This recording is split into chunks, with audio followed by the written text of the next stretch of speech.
Bismillahirrahmanirrahim. Assalamualaikum warahmatullahi wabarakatuh. Di sini kami kelompok 4, di mana saya sendiri, Sukma Ramdhani Yusuf, NIM 190502223, Penny Yuliana 190502024, dan Emma Maharani 190502029. Di sini kami akan membahas materi tentang transmisi kebijakan moneter di Indonesia. Yang pertama, pengertian transmisi kebijakan moneter. Transmisi kebijakan moneter pada dasarnya menggambarkan bagaimana kebijakan moneter yang ditempuh bank sentral mempengaruhi berbagai aktivitas ekonomi dan keuangan sehingga pada akhirnya dapat mencapai tujuan akhir yang ditetapkan. Transmisi moneter dimulai dari tindakan bank sentral dengan menggunakan instrumen moneter, apakah OPT atau yang lain, dalam melaksanakan aktivitas ekonomi dan keuangan melalui berbagai saluran transmisi kebijakan moneter, yaitu saluran uang, kredit, suku bunga, nilai tukar, harga aset, dan ekspektasi. Selanjutnya, dalam transmisi kebijakan moneter itu ada beberapa proses, di mana transmisi kebijakan moneter ini akan dipengaruhi oleh beberapa faktor. Contohnya, pertama, perubahan perilaku bank sentral, perbankan, dan para pelaku ekonomi dalam berbagai aktivitas ekonomi dan keuangannya. Kedua, lamanya tenggat waktu sejak kebijakan moneter ditempuh sampai sasaran inflasi tercapai. Dan ketiga, terjadinya perubahan pada saluran transmisi moneter itu sendiri sesuai dengan perkembangan ekonomi dan keuangan di negara-negara yang bersangkutan. Selanjutnya, pemetaan mekanisme transmisi moneter. Mengingat pentingnya bagi kebijakan moneter tersebut, sejumlah pemikiran dan kajian pernah dikemukakan mengenai bekerjanya mekanisme transmisi kebijakan moneter di Indonesia. Secara umum, mekanisme transmisi dimaksud bahwa kebijakan moneter yang ditempuh Bank Indonesia, misalnya melalui OPT dengan lelang SBI, itu akan berpengaruh terhadap perkembangan suku bunga SBI dan uang primer. Selanjutnya, operasi moneter ini itu akan berpengaruh terhadap perkembangan uang beredar, suku bunga, kredit perbankan, harga aset, nilai tukar, dan ekspektasi inflasi di masyarakat. Kita ketahui bahwa berbagai perkembangan yang mencerminkan bekerjanya saluran transmisi moneter ini akan berpengaruh terhadap besarnya konsumsi dan investasi yang merupakan komponen permintaan domestik, besarnya ekspor dan impor yang merupakan komponen permintaan eksternal, dan pada akhirnya keseluruhan permintaan agregat.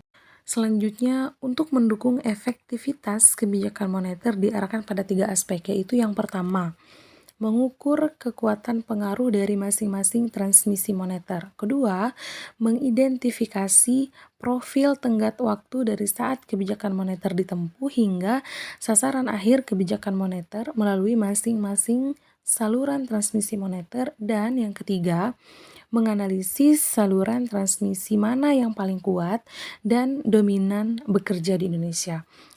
Assalamualaikum warahmatullahi wabarakatuh.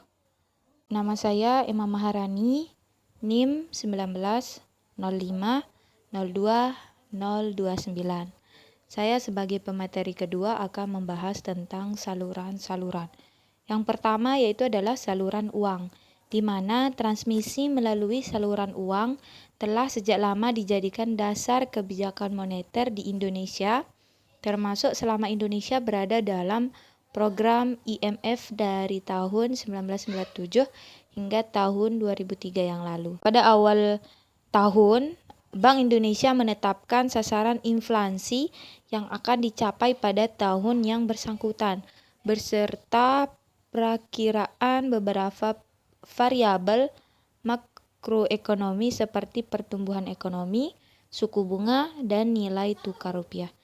Berdasarkan sasaran inflasi dan perakiraan variabel-variabel makroekonomi ini, kemudian diperkirakan jumlah uang beredar sesuai kebutuhan likuiditas dalam perekonomian berdasarkan estimasi fungsi permintaan uang. Yang kedua adalah saluran kredit. Secara keseluruhan mengenai bekerjanya saluran kredit perbankan atau bank sliding channel dalam transmisi moneter di Indonesia sebelum dan sesudah krisis mempertimbangkan kenyataan adanya ketergantungan debitur terhadap kredit perbankan. Ada 3 metode digunakan, yaitu yang pertama dengan menggunakan analisis VAR. Yang kedua, permintaan dan penawaran kredit dianalisis. Dan yang ketiga adalah data panel individual bank diinvestigasi. Dan yang ketiga adalah saluran suku bunga. Hubungan antara suku bunga jangka pendek dan variabel sektor real diinvestigasi dengan menggunakan uji Granger dan analisis VAR. Lebih dari itu, untuk memperoleh pemahaman yang mendalam tentang perilaku bank-bank dalam bereaksi terhadap perubahan suku bunga jangka pendek, estimasi modal struktural juga dilakukan dengan variabel suku bunga PUAB, suku bunga deposito dan suku bunga kredit. Suku bunga real untuk deposito dan kredit investasi dipengaruhi secara signifikan oleh perubahan suku bunga PUAB. Namun demikian, pertumbuhan investasi tidak sensitif terhadap perkembangan suku bunga kredit, terutama karena relatif mudahnya akses perbankan dan dunia usaha terhadap dana luar negeri pada waktu itu. Bismillahirrahmanirrahim. Assalamualaikum warahmatullahi wabarakatuh. Saya Feni Yuliana, NIM 1905020024. Di sini saya sebagai pemateri terakhir. Di sini saya akan melanjutkan tentang saluran-saluran. Selanjutnya adalah saluran nilai tukar. Bahwa sebelum terjadinya krisis tahun 1997, transmisi kebijakan moneter melalui saluran nilai tukar bekerja sangat lemah. Hal ini terutama disebabkan langkah-langkah Bank Indonesia untuk menjaga nilai tukar dalam kisaran yang ditetapkan sesuai sistem mengambang terkendali. Dalam kondisi demikian, perubahan suku bunga SBI tidak berdampak signifikan terhadap nilai tukar, dan nilai tukar itu sendiri bukan merupakan faktor dominan yang berpengaruh terhadap inflasi. Selanjutnya adalah saluran harga aset. Selain pengaruh melalui nilai tukar terhadap aset valuta asing, kebijakan moneter juga berpengaruh terhadap perkembangan harga-harga aset lain, baik harga aset finansial seperti yield obligasi dan harga saham, maupun harga aset fisik, khususnya harga properti dan emas. Transmisi ini terjadi karena penanaman dana oleh para investor dalam portofolio investasinya tidak saja berupa simpanan di bank dan instrumen investasi lainnya di pasar uang rupiah dan valuta asing, tetapi juga dalam bentuk obligasi, saham, dan aset fisik. Yang terakhir adalah saluran ekspektasi.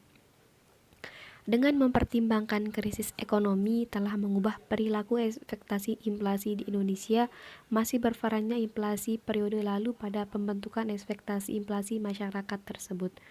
Hal ini menunjukkan pentingnya peningkatan efektivitas kebijakan moneter dalam pengendalian inflasi. Studi tersebut mengindikasikan bahwa masyarakat mempertimbangkan langkah-langkah kebijakan moneter Bank Indonesia dan membentuk ekspektasi inflasi dari realisasi inflasi yang terjadi.